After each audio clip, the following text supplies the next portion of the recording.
So the big question is this: how are real estate investors who don't have a ton of free time, don't have access to off-market deals, and didn't start life on third base, how do we grow a real estate business conservatively to support our families, finally leave the corporate rat race, and build a legacy? That is the question, and this podcast will give you the answers. I'm Ed Matthews, and this is Real Estate Underground. This is the Real Estate Underground podcast show, number 66. Greetings and salutations, everyone in Real Estate Underground land. How are you? This is Ed Matthews. Today is actually a really cool show. Not only is it a conversation with another real estate investor, which I'm always fired up about, but also this person has figured out a way to run her empire from someplace else in the world, someplace that I would very much like to visit someday. So Lauren Coates, welcome to the show, and thank you for your time today. Thanks so much, Ed. It's a pleasure to be here today and speak with your audience. I'm glad we're finally getting to catch up. So Lauren, and I usually tell my guests this. I've been stalking you online for a few months now, and I've all good. But I've been interested in your business and how you've gotten into this business and your perspective, which I think is really unique. And so, I wanted to get you on the show so that our audience could learn from you. So thank you again for joining us. For those folks out there that don't know who you are and haven't spent time stalking you, can you just kind of lay out who you are, what you do, and then we can dive in. Sure, I'd love to. So my name is Lauren, and I have a huge passion for travel. Since I was young, my goal was to travel and see the world. So it was quite serendipitous the way I came into my work. After traveling the world for many years, I returned to Los Angeles with the desire to start my own business. And there I was able to connect with some property owners, some developers, and start to run 6 rentals simultaneously. I quickly came into a lot of money and a huge cash flow that I had never seen before. And I felt like I need to share this with other people. So in 2018, I wrote a book, Airbnb Beginner's Guide, which is for sale on Amazon. And it was basically just a download blueprint, exactly what I was doing, exactly how I ran my team. And I was able to automate the business to then become a remote traveling host. So during the pandemic, there were some new challenges, which made me dive deep into market research. And I found that traveling nurses and doctors were the way to fill your Airbnbs during that crisis. So I quickly got a bunch of friends who ran Airbnbs asking me, how are you succeeding? And I just transitioned basically to be a consultant. Since then, I've been helping property owners develop their own marketing strategy, because as a property owner with real estate, you often want to set the conditions of who's coming into your home, that you're comfortable with. Obviously, it's such a huge investment. And that quickly transitioned to the need for a course, a kind of coaching program. We do it together. And also just the education, the general education about this financial path to freedom that I kind of found and am astounded, I'm going to be honest, how easy it is. There's so much joy that goes into hosting travelers. And when you automate it and optimize it with a trustworthy team that's performing, this cash cow is unstoppable. So that's my message. And okay, I'm sold. Where do I sign up? Yeah. Yeah, so that's basically how I came into it and what I'm up to. Now I'm an educator, I'm a coach, and I'm a consultant for anything short-term rental. Excellent. Well, one of the things you said when we were talking before I hit record really struck a chord with me, and that is, how much, material is out there, and, frankly, how committed you are to giving back to this real estate community. And, it's something that, it's why this podcast exists, right? And, I don't advertise, there's no subscriptions. This is just, our ability as a guest and a host to kind of say, okay, here are the things, we're all, as I always say, we're all reading the same book, right? You're probably a few chapters ahead of me. I may be a few chapters ahead of somebody out in the audience. And, I think we've both been blessed with a lot of help and a lot of mentors. And so, mentors typically don't get paid. They don't get a piece of your deal. The way you pay back mentors is by paying it forward, right? And so I admire your approach, and that was actually one of the things that really resonated with me, and why I wanted to do this interview, frankly. So thank you. Oh, you're so welcome. I completely agree on every Yeah. single point. Yeah. So let's get into short-term rentals, both from a vacation perspective as well as for with medical professionals has always intrigued me, right? I have a membership to Furnished Finder. I've kind of checked out, and we actually have one property, and it's like you said, it's gone ridiculously well. And I first learned the kind of the ins and outs from a lady named Robin Thompson, who's based in the Midwest. Actually, she's based in Florida, but a lot of her properties are in the Midwest. And she was kind enough to throw an arm around me and be a mentor for that one property. So, but I want to hear your perspective. And so the other thing is, from a systems perspective, right? To be able to actually run a business that doesn't require you to be there, right? It's not a job, it's a business that you own. And so, I want to hear, how you look at this type of business, and what types of systems have you set up to give you the freedom that you clearly have? Yeah, so I would say first and foremost with an Airbnb business, it kind of depends on if you're coming in to create a job for yourself. So Right. you're getting the 100% of the income, or Right. if this is a job that you really are looking to make passive and semi-passive. Right. So as it is your baby, your real estate, your investment, there's maintenance that goes along with it. It's Right. super important to have a trustworthy team. So Yeah. I So find true. that trust building with the property manager, with the host, is kind of foundational. And I do kind of exercises and expanding the opportunity for them to come back to me and show me how much they can handle and be reliable. So I would say optimizing that in a first level is going to be with your cleaning team. You really have to make your cleaners available. They have to be flexible. They have to prioritize you. And that's kind of a foundational part of like actually running the Airbnb. And the cleaners are also property managers. So they are looking for damage, they are reporting damage, they have to have a little bit of a wider skill set and availability to take a little bit more responsibility in the job. And it is a hit or miss, really, when you're working with cleaners. Either they're able to tune in to what's needed, or they are just kind of going on autopilot and putting your business at risk. So I'd say that's important. Yeah. So I'm curious, when you're bringing a new cleaner on, right, or a cleaning team on, how do you get them incorporated into your process, your culture, making sure that they understand what their responsibilities are? Is it as simple as a checklist, or is it more elaborate? I mean, how do you do it? Yeah, I would say it's definitely more elaborate. So Okay. I did develop a system based on, hiring and firing a huge amount of cleaners, which Yeah. didn't feel good. So first and foremost, I share with them the checklist. I let them know exactly what's needed and what's expected. I share with them also the actual platform, what the actual platform looks like, how we get a review score. We're scored on the cleaning. And then as well, that letting them know that if they don't do a good job, I could lose thousands of dollars in an Right. instant. As well as that, I like to work with the head cleaner system. This is where you have one cleaner that you talk to, you give her the schedule, you train her or him, and they have their own team. And Right. they bring That the makes sense. team.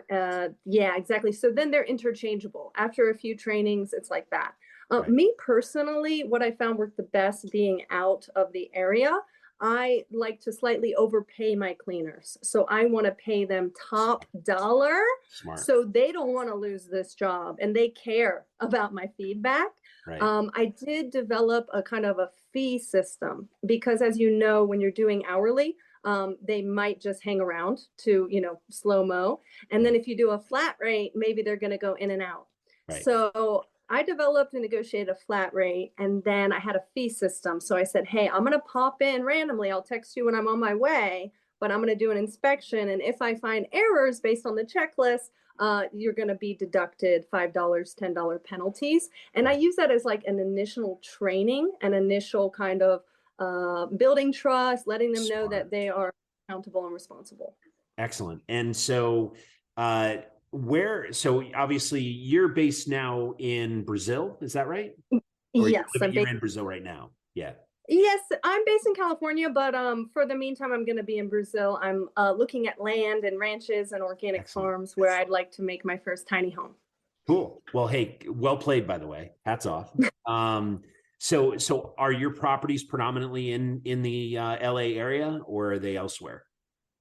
Oh, so I work technically with property owners. A lot of the Airbnbs that I'm managing and doing the strategy are in Richmond, Virginia, which is actually where Okay. I grew up, Okay. and Los Angeles. Yeah. Okay.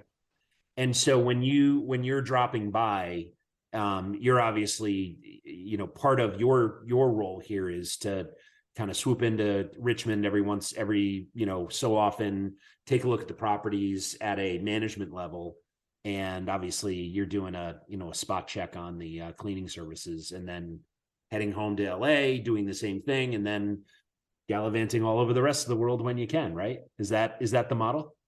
Yeah, I would say that in the initial setup of the property, I really do that. So I'll hang around there and I will test the cleaners, build the trust with the co-host, with the emergency on call on site Great. assistance. Gotcha. That, yeah. And then when I feel like the machine is well oiled, then I will leave. Okay. I learned that from experience because I just started and I was like, oh, you're going to be able to do it. And then I left, and then it was a huge expense to come back and Right. rehire, Right. And better to invest the time up front and get a team that's firing on all cylinders. And that way, you build a level of trust in them and vice versa, right? They understand, you become predictable in their world, which, everyone wants to be led, right? So it makes a lot of sense. Okay, cool. And so now I'm curious about your consulting business. So, obviously, like in my past many years ago, I was a flipper, and, we would come into a neighborhood and take a house that had not been loved in a long time, and throw a lot of love on it and, make it beautiful. And then, invariably the neighbors would come, hey, can you do that to my house? Right. And, our answer was no, but we have references that will, we're more than happy to introduce you. So I'm curious, how did you make the transition from, host and owner of these properties to consultant with partners and clients? Stay with us. We'll be right back. A motivated seller just filled out your web form. If you call back within 5 minutes, you're nearly 4 times more likely to get that seller appointment. But delay your follow-up by even just 10 minutes? Forget it. You're toast. Ella Vista Connect calls that lead back in 60 seconds, qualifies them, and schedules your meeting. Find out how much slow follow-up is costing you. Free calculator at ellavista.com/underground.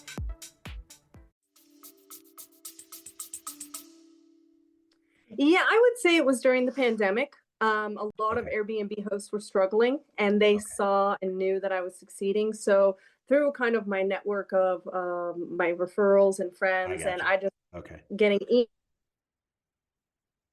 tanking, and then I got really into the data. I got really into AirDNA and scouring the internet for other techniques.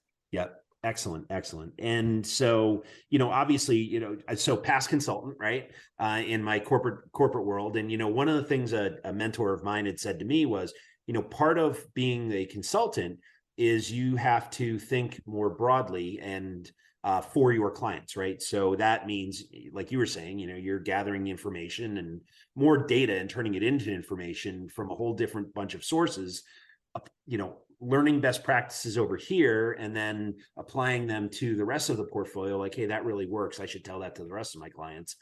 And so, is that kind of the practice for you as well? Or are you setting them up and then, there's another process involved in terms of, doing quarterly check-ins and helping with asset management and all that? Yeah, I mean, I would say I work with aspiring Airbnb short-term rental entrepreneurs, beginning from scratch, going on AirDNA, looking at the research, really making a business plan and evaluating, like, what can this property actually get? and what marketing strategy and positioning is needed based on the competitive rentals. So we do a deep dive into what's around you, what are they doing well, what are they failing on, and then how are we going to outshine to make yours the no-brainer. So I would say it's really the setup, the research, and the positioning, and building the trustworthy team. But I also work with established Airbnb hosts already that are not pulling in the money that they want to do. And I would say it's a similar process. It's kind of, I mentioned at the beginning about my world traveling because I really come to this as a traveler. I was on the road for about 7 years, living off of Airbnbs. So I kind of, some people haven't had that experience where they're like desperately searching for a comfortable, safe looking listing. Right. And because they need to relax and they've been on the road too long. So when I work with both groups, it's really like, showing the property owner, what do we need to communicate that the traveler is going to emotionally connect to, that's going to emotionally draw in the traveler. Yeah. And you come at it from such a unique experience because you've been that guest, right? And you've had that experience, which is invaluable. I can only imagine. So when you're looking at a property, so one of the things I'm fascinated by is the hosting guests, right, who are traveling for vacation or pleasure, and medical professionals who are traveling because of work, right? And so, two questions really. One is, how do you decide which model is appropriate? And I guess the next question is, do you even have to decide? Is there some sort of cycle to it that you can do both? Oh, definitely. So I'm mega passionate about reverse engineering the lifestyle goals and dreams of the host. We can have our own business. Okay. Yeah, but if we are a slave to the operations and it's not giving us the freedom that we actually desire, that's not needed, because Airbnb offers that ultimate flexibility. So I would say the first point is, how much work do they want? Do they want to have 2-day, 3-day turnarounds where they're texting their cleaners, making sure their cleaners came in, or are they paying that 15 to 25% for a co-host to run everything for them? So yeah, I would say the minimum night count, as well as the strategy of who we're going to target, also has to do with their comfort level. Obviously, a lot of property owners would love to have traveling professionals who have a big budget from their company, which happens to be the Furnish Finder model. So I encourage the host to review the data of the local market, run the numbers. Is it profitable if I hire a co-host? Is it not? Okay, can I just do longer term rentals for professionals, connect with some real estate agents? People are coming into town. They need a safe place to stay where they look for their dream home. And, we go on that longer term. So there are different profit margins on both models. And the flexibility is you can kind of flip between them. So you could start as a DIY, doing everything yourself, training the cleaners, things like that. Then you could, hire someone to take care of some of it for $20 an hour, however much you want to spend.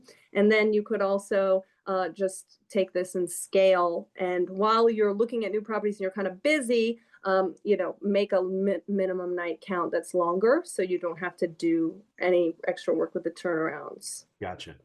Okay. And so, I'm curious about the profitability. Like, the metric that I've always heard is, with a single family home, if you can rent it out on a monthly basis, an annualized lease, you can get hypothetically $1,000 a month.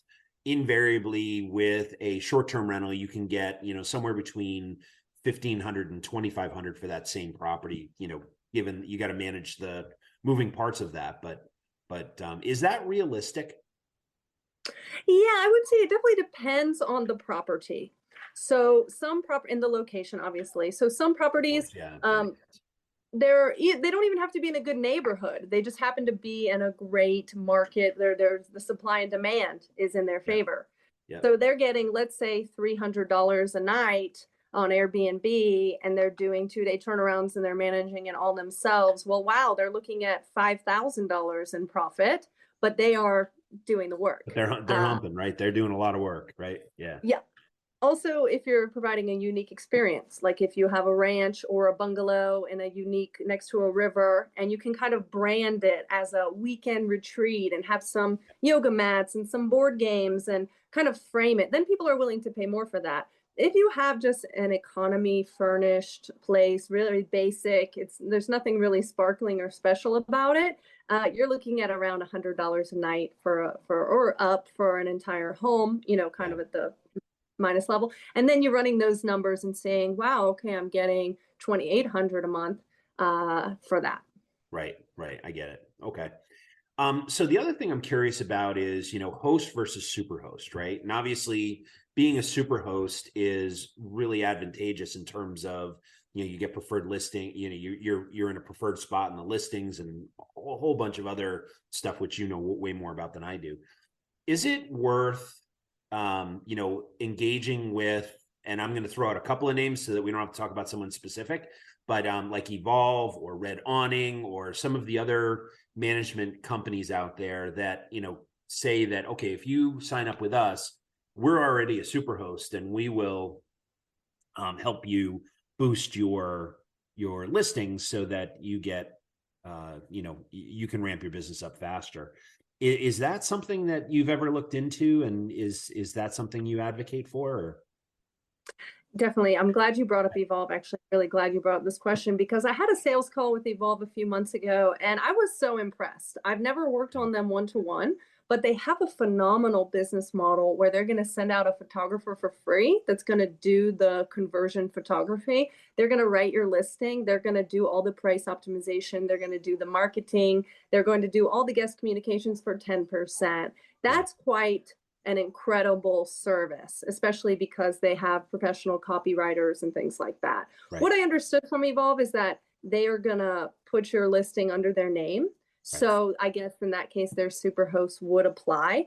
So for anyone who's not interested in doing it themselves and learning themselves how to create a powerful listing and, really optimize it or work with an expert like me, and they just have a property, it's furnished, and they just want it to succeed from the beginning, I would recommend Evolve because because they're working on percentages in their highest and best interest. As far as Superhost, I don't find that getting Superhost is so challenging. There are just a few key components that you really have to authentically represent your space on Airbnb. Okay.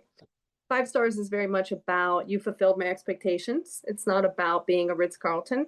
Right. And then I think you have to respond, you have to host a certain amount of people, and you have to have a 4.8. So I think Superhost is super obtainable for people as long as they make the listing with integrity and then provide incredible customer service. But yeah, I would recommend for people in the United States, North America, if they're more coming in an investor angle or as a real estate investor, and they're not looking to create a job for themselves with managing it, I would super recommend that route. Yeah. So thanks for that.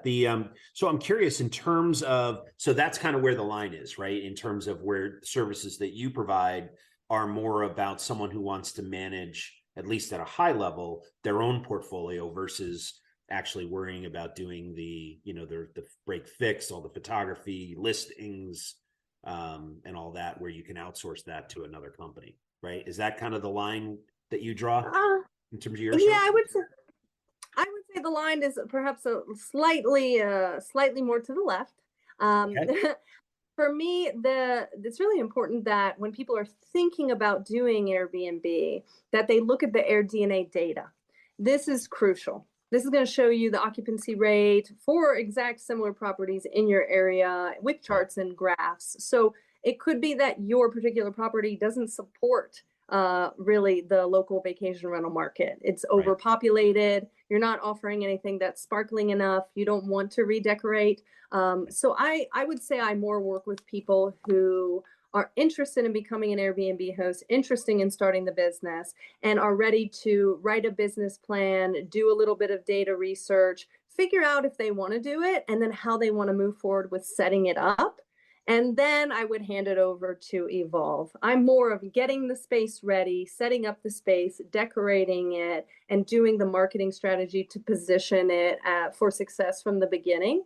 and then handing it over to a co-host, handing it over to a rental company to create the listing, do the photography for you. So I don't think Evolve would be able to help you really Yeah. understand the interior design or the business operations side.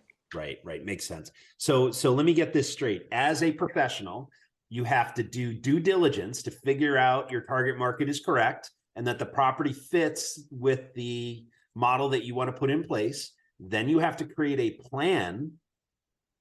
This sounds vaguely familiar. And then execute on that plan. And at that point, you may get some help from an outside manager, but until then, you actually have to have your act together. How about that? Yeah, you gotta get the fruit basket, you gotta fill it with fruit, and then Right. you can hand it over to someone to photograph it and sell it for you online. Awesome. I love it. Love it. Love it. So I'm curious, you've obviously had mentors and you clearly run a well-run business. That I'm curious, what advice you got and what's the best advice you got and who gave it to you? Hmm. Let's see. To be honest, I learn constantly online. I'm one of those watching, studying new things Love every that. single day, Yeah. the blessing of the internet. Yeah. But to be honest, I didn't have any mentors in this real estate. I'm very much like a self-taught kind of nerd in that aspect. As far as the best advice I've ever received from someone, I mean, it's very, very cliche, but I've had many people come into my life and tell me to believe in myself. And cliche, but so powerful. Yeah. Turns out it's accurate though, right? Yeah, Because if you because won't believe in yourself, no one will. Right? yeah, and whatever you believe is possible for yourself, that's the line. Yep. Yep. You're probably right. If that's what you believe you're capable of, you're right. Right. So the other part of that is expand your horizons because you never know what you're capable of. But that's kind of a next level thing. So, okay. So, one of the things I'm always asking about is, leaders, investors, leaders tend to be readers, right? And, reading today is kind of it's an amorphous label, right? Because, people consume information in so many different ways. I listen to audiobooks. Sounds like you listen to videos and watch videos. Other folks, still believe that the tactile book and turning of the pages and all that, they feel, it feels good. And that's what they do. And others go to seminars and webinars and all that. So I'm curious, is online study, is that predominantly your mode of learning and who are you paying attention to these days? I'm just curious about that. Oh, definitely. So, yeah, I mean, I self-study on YouTube. I buy audiobooks. I listen to a lot of audiobooks. I find business content is easiest for me to consume through audiobooks. I Yep. find that it's potent enough, but also completely resonating. Yep. I do also read books. I'd say I got my more practical study books, I got my fiction books, and I got my just kind of pleasure books as well. Right now, I'm studying NLP. I have a book that I'm Oh, yeah. studying All right. just for fun, just adding Yeah. another understanding of how powerful my words can be and Right. how whatever I'm saying to myself is creating my reality. It's just a little bit of a scientific viewpoint. I'm a huge fan, and in fact, I'm a devout follower of Mr. Tony Robbins. So, he is, Yes. yes. So, I'm a business mastery graduate, and I hired one of his coaches, and I can tell you that understanding how your brain works and the story you tell yourself is probably one of the more important indicators as to whether or not you're going to achieve the dreams that you create for yourself, right? And like I was saying earlier, if you believe you can, you will. If you believe you can't, you won't, right? And the story you tell yourself is state story are two very important things, right? And the energy you bring to it. So I'm curious about the coaching program. So if I wanted to get involved and I wanted to hire you to be my coach, what would be the process there? Amazing. So first and foremost, we'd probably jump on a discovery call and Okay. we'd talk about what are your financial goals? Tell me about your property or tell me about this property you were thinking about getting Okay. into either through arbitrage, something like that. And then we would really dive into how you see the business. So I want to see the big vision. Are you working? Are you sipping pina coladas? Are you, have a trustworthy co-host? I really want to get the full picture. And then I'm going to, with you, kind of reverse engineer the first steps. So I think from this discovery call, you'd kind of understand like, okay, what are the first things that I need to pay attention to, that I need to look at? What's my homework? Right. So I would give you some homework. Yeah. And then once you've done your homework, we would come back together and then we would jump into the course. And the course is a lesson by lesson with some short videos that are explaining concepts. We have chapters from my book you can read for more in-depth knowledge. And once you start to tap your feet into teaching yourself, what is this business about? How do I do it? What should I be looking at? What date, what numbers do I need? Then when you're ready, we jump on another call. It'd be about 2 or 3 hours.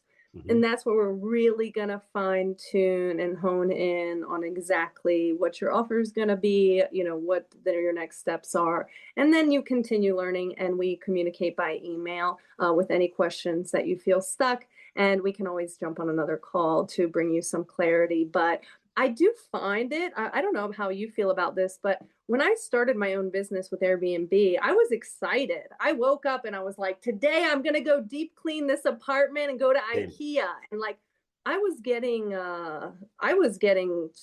high voltage energy because I was building and creating my own thing.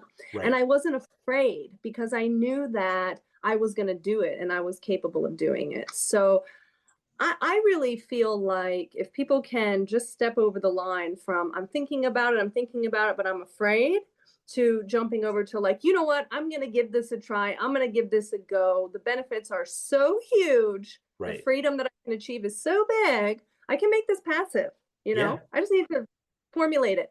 I would love to work with clients who are excited and come to it with I can do this, I'm going to do this. And really they want to learn with an expert because like you with being a consultant, it's like, yeah, you can grow your garden and watch bugs eat it and be like, why didn't it work? Or you can spend one day with a master grower who's going to show you exactly what to do and you're going to be eating ripe tomatoes all year long. Sounds good to me. Big fan of ripe tomatoes and the money that comes with it, right? So as far as if someone wants to reach out to you and find you and join your program, what is the best way to reach you? Yeah, so we have a link, I'm sure, in the show notes or accessible to the audience for my Calendly. And there you can book a free discovery call to really jump into what are your big dreams here? What are we going to do together? And then on Teachable, you can also take a look at the link and see my landing page that talks more in depth about the course. And then, that is where it could be purchased. But I'd love to jump on a call. I also have a meet and greet option if you don't want to commit to a discovery call where we can just chat and get to know each other and see if you want to move forward. Yeah. Yeah. Excellent. Excellent. Well, Lauren Coates, thank you so much for your wisdom today. I'm excited for you. And, one of the things that I always admire about people who get into their own businesses, you said it and it really kind of stuck in my ear, which was, you get up in the morning and you're all fired up to go deep clean an apartment. And I think that shows two things. One, clearly you're passionate about this business, which is awesome. And living passionately is a far better way to live than without passion. Right. But the other part of it is, it's clear that you figured out why you're doing this as well, right? And, I suspect that is from the freedom that you have to be able to do what you want to do when you want to do it and not have to email a boss or pick up the phone and call her and say, hey, can I have Monday, Tuesday, Wednesday, Thursday, Friday off next week? Because sometimes the answer is no. So that must feel good too. So I'm curious about your why and am I hitting the nail on the head? Yeah, you've completely hit the nail on the head. As I don't know how many viewers will connect with this, but I've always been a free spirit. I've always marched to the beat of my own drum. I've always had visions for what I was here to do. And people would tell me, why don't you do this or do that? And I just don't feel it. But when I feel it, wow, I have endless power. Right. So It really, to be honest, it pains me a lot to see people working in jobs that they don't like and with bosses that don't treat them, with enough freedom to take care of their loved ones or whatever they need to do. And Right. uh, I've never been a big into, conforming. I think I have like a limit to how far I can compromise. So Yeah. for me, I just I have these golden keys in my bag, and I just want people to have access to all this information so Yes. they can liberate themselves from and start to live the life they really want to live. Because I find that once you have the security aspect taken, you got cash coming in, Yep. then you can get creative. Yeah. Then you can start to dream big. Then you can tap into, what do I actually want to do with my life? And that's where I'd love to take people into, because we need more people that are excited about what they do and that are living their passions, and and less people who are sacrificing their joy. Amen to that. Well, Lauren Coates, thank you so much. You're an absolute inspiration, and you're also really good at your job. So I'm looking forward to continuing to follow. I may be one of your students someday, because short-term rentals has always been a place where I wanted to spend a little bit of time. I get something out of creating a home and delivering that for our residents, but there's something about being able to serve folks that are just looking to get away and kind of turn it off for a few days and give them a wonderful place that they can be really excited to be in and have fun and spend time with family. And the other part of it is there's something to be said for serving the medical community as well, because they have one of the hardest jobs, as evidenced by the last 3 or 4 years, that you can possibly imagine. So being able to serve them and give them a clean and safe and happy home is also really inspiring. So Lauren, thank you so much for your time. Congratulations on all your success, and I look forward to hearing more as you grow your own empire. Thanks so much, Ed. I really appreciate it. One last thing I'd love to drop for the audience, that like you just stated, the amount of gratitude and thank yous that you get from your guests, that is so fulfilling. I know few businesses where your clients actually send you love letters after the service. And that's very common with Airbnb. So it may be intimidating at the beginning, but when you implement a trustworthy team and you design a beautiful space, it's really running on autopilot. It's not stressful, and the money is so large with real estate. And of course, you can always invest in a multifamily and then set up a few Airbnbs inside that multifamily. You have to check the legality. And then you're really just printing money, I'd say. Hear, hear. All right, Lauren. Well, thank you. And bon voyage. Thanks, Ed. All right. Nice to see you. This has been the Real Estate Underground podcast, a Clark Street Capital presentation. Thanks for joining us. If you're enjoying the show, please remember to subscribe and share it with your friends. If you'd like to learn more about Clark Street Capital and our upcoming projects, please join our investor club at clarkst.com/join. Until next time, happy investing. This has been the Real Estate Underground. Don't forget to subscribe. It helps us grow. Until next time, Undergrounders, remember your real estate journey begins with a simple step forward. Now get to it. Bye for now.